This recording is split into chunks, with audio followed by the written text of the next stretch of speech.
Mes amis, bonjour. Bienvenue dans cette nouvelle vidéo. La dernière fois, je vous avais promis de vous montrer comment je m'organise pour débuter mes semaines. Première chose, un dimanche, il fait beau. Les premières vagues du printemps sont là. On va aller s'entraîner pour bien commencer la journée. Séance d'eau. Ensuite, on ira faire les courses comme chaque week-end. Mais cette fois-ci, contrairement à la dernière fois, je vais vous expliquer l'organisation qui est autour de ça. Comment voilà, je prépare mes repas, etc. Le temps que ça me prend. Enfin, je vais vous donner un maximum d'indices pour que vous puissiez vous en inspirer pour peut-être améliorer ce que vous faites déjà de votre côté. En ce moment, je sens qu'il me manque quelque chose pour faire plus et mieux à l'entraînement. Mais je ne sais pas exactement ce que c'est. Premièrement, je manque de temps. Là, c'est ma 4e séance de la semaine et jusqu'à présent, ça a été efficace. J'ai progressé en faisant majoritairement 4 entraînements par semaine. Mais pour aller loin, pour faire mieux, pour augmenter ma densité musculaire et globalement pour progresser efficacement, je serai obligé dans le futur d'augmenter ma fréquence d'entraînement. Donc, il faudrait que je dégage plus de temps pour les entraînements. Alors actuellement, je ne saurais pas comment y arriver parce que je suis déjà pris un petit peu par toutes mes activités du quotidien, mais il faudra évidemment que je trouve un moyen d'y arriver parce que je sais pertinemment que si je ne dégage pas plus de temps pour l'entraînement, je n'atteindrai pas mon objectif. En plus, récemment, je me suis blessé, je me suis déchiré le vaste interne du quadriceps gauche. Il n'y avait rien qui laissait présager d'une telle blessure. Je prends le temps de m'étirer, de bien faire les mouvements. Et même comme ça ne m'a pas épargné d'une blessure. Et heureusement pour moi, cette blessure n'est pas très importante et reste assez superficielle parce que en 1 semaine et demie à peu près, je sens que je peux déjà reprendre l'entraînement. Mais par souci de sécurité, je vais laisser passer 1 semaine supplémentaire pour récupérer complètement. Mine de rien, ça ralentit quand même ma progression au niveau des quadriceps. Je sens que j'ai un retard maintenant au niveau des quadriceps par rapport à l'ensemble de mon physique, même si ça reste assez minime, mais ça a quand même son importance. 2023, c'est bientôt, donc il faut être plus dur, mettre plus d'assets, que ce soit pour les entraînements, pour la diète, et mettre plus de discipline, vraiment tout donner.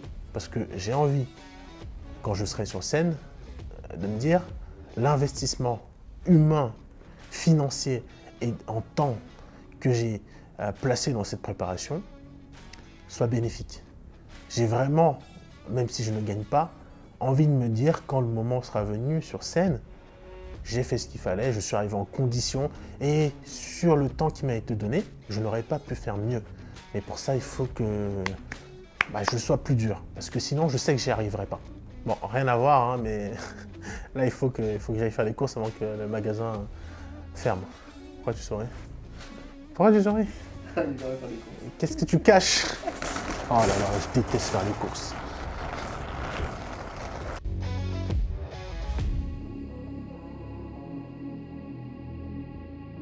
On ira chercher de la viande rouge chez le boucher. Ah, je vais prendre quelques noix aussi. Viens là, cacarotte.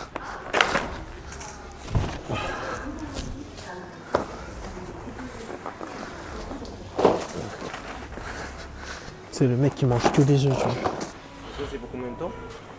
Oh, je sais pas, 1 semaine, 2 semaines max. Bon, ça va, c'est correct. C'est correct, c'est correct. Je t'assure que c'est correct.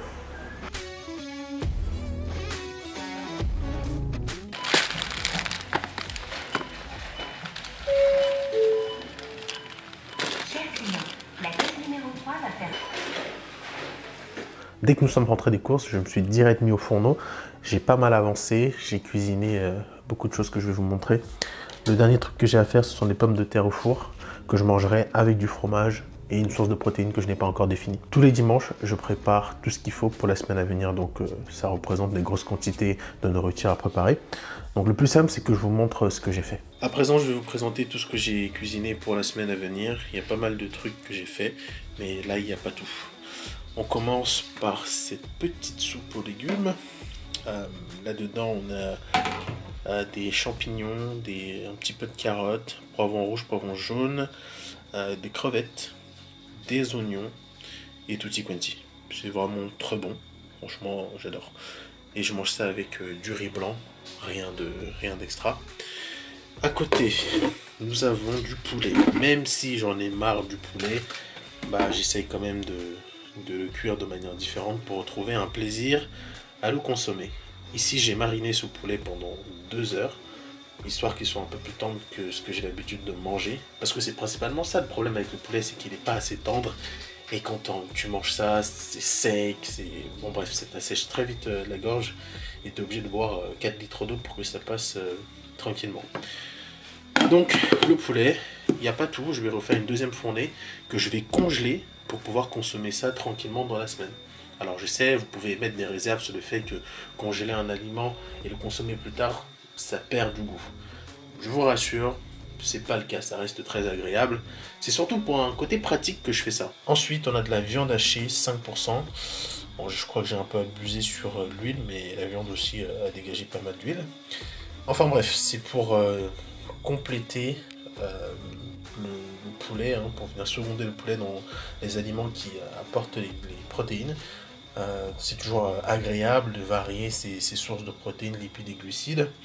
Donc viande hachée, très bon choix. Vous pouvez aussi prendre de la viande rouge, hein, de temps en temps, ça fait du bien. Les bananes plantains. Bon, là je vais devoir en refaire parce que moi j'adore ça. Les bananes plantains en termes de glucides, je crois que c'est aussi important que le riz, voire même plus. Il me semble que par contre l'indice glycémique des bananes plantains est un tout petit peu plus élevé. Les bananes plantains, pour 400 grammes, on est plutôt très haut en glucides. Hein. Je ne sais plus exactement combien ça fait, mais on n'est pas loin des 140 grammes de glucides pour 400 grammes de bananes plantains. Et les 400 grammes, tu les manges tranquille, quoi. Et ça contribue à pas mal augmenter ton total calorique et surtout les glucides. Les glucides, c'est trop important. Je pense qu'on a tendance à surestimer, selon moi, l'importance des glucides, des protéines, pardon, par rapport aux glucides.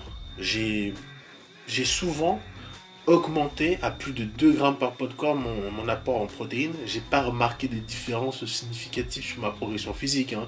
Et là, je suis un petit peu en dessous des 2 grammes par pot de corps. Je suis à 1,7 ou 1,8. Je sais plus exactement ce que j'ai mis, mais je suis par là.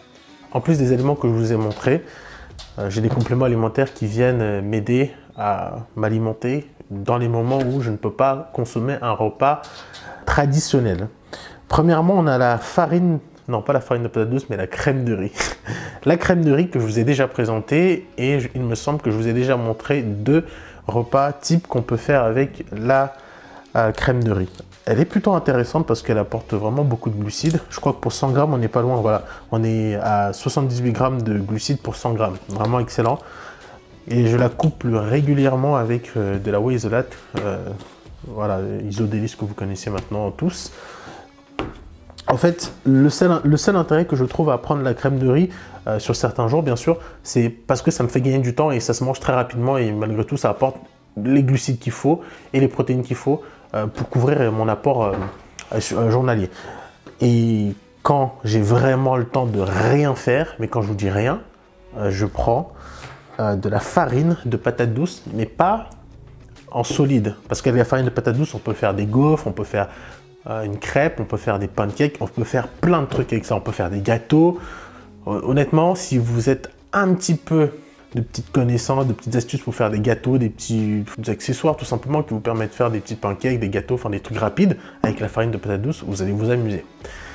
Mais je mange ça, je prends ça sous forme liquide quand j'ai pas le temps de manger ou quand j'ai le temps de rien faire. C'est simple, je prends de la farine de patate douce, je mets de l'eau dans un shaker avec des protéines et mon apport en macronutriments est couvert.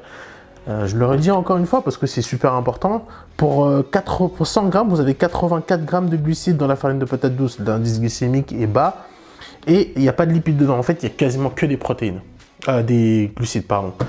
Donc, ces 3 aliments, enfin ces 3 compléments alimentaires sont pour moi, dans mon cas, indispensables. Surtout quand je travaille sur site, mais quand je suis chez moi, j'ai une alimentation différente. En fait, quand je suis chez moi, j'ai tendance à prendre des repas plutôt légers, parce que quand tu es tout le temps assis et tu fais que quelques pas entre ta cuisine et ton salon ou ton bureau pour bosser, bah, finalement, tu n'as pas le temps de vraiment digérer.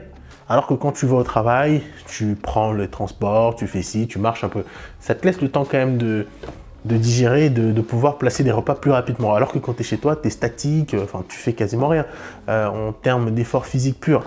Donc mes repas quand je suis chez moi sont plus simples, plus légers et se digèrent plus facilement. Et ce qui me permet d'en manger un nombre suffisamment important pour couvrir mon apport en macronutriments. Donc je pense que c'est un sujet qui pourrait être intéressant, que je vous montre mes repas, l'ensemble de mes repas sur une journée, à la fois sur une journée type quand je suis sur site, quand je sors ou quand je fais autre chose, et une journée type quand je suis en télétravail. Ça pourrait vous donner des éléments intéressants pour adapter votre alimentation en fonction du contexte dans lequel vous vous trouvez.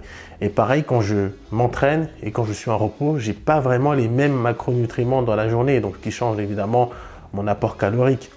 Donc ça, c'est des sujets qu'on pourra aborder spécifiquement dans une autre vidéo où je vous montrerai mes repas sur une journée type avec les petites astuces que je peux avoir pour faciliter la prise de repas et la digestion sur ces journées-là. Vous avez maintenant un aperçu de ce que je fais en termes d'organisation pour tenir mon alimentation sur du long terme. Il faut être régulier pour pouvoir le faire. Et évidemment, prendre du temps sur un dimanche, ça peut prendre une demi-journée de cuisiner autant. Mais ça permet de gagner du temps aussi dans la semaine parce que je ne vais pas m'amuser à cuisiner un jour sur deux, quoi. C'est pas possible. Ce que je fais par contre de manière plutôt récurrente, c'est que mes sources de glucides, donc mes féculents, qui sont simples à faire en soi, je peux les faire deux fois dans la semaine ou 3 fois parfois, selon le besoin. Et c'est plus simple de faire comme ça. Surtout les sources de protéines, donc poulet et tutti quanti, faites-le, mettez au congélateur et vous aurez la vie tranquille. À l'époque, je faisais même pire, je dirais mieux dans cette situation. Je faisais du poulet sur à peu près 1 mois, je congelais et j'avais juste à décongeler et consommer. Ça me permettait de gagner un temps de fou, vous n'avez même pas idée. Pour la prochaine vidéo, je vous propose 2 options. Je vous montre mes repas types quand je suis en télétravail ou je vous montre mes repas types quand je suis dans un autre contexte qui me pousse à sortir de chez moi. Parce que, comme je l'ai dit précédemment, les repas vont varier selon le contexte dans lequel je me trouve. Donc, j'attends vos réponses en commentaire.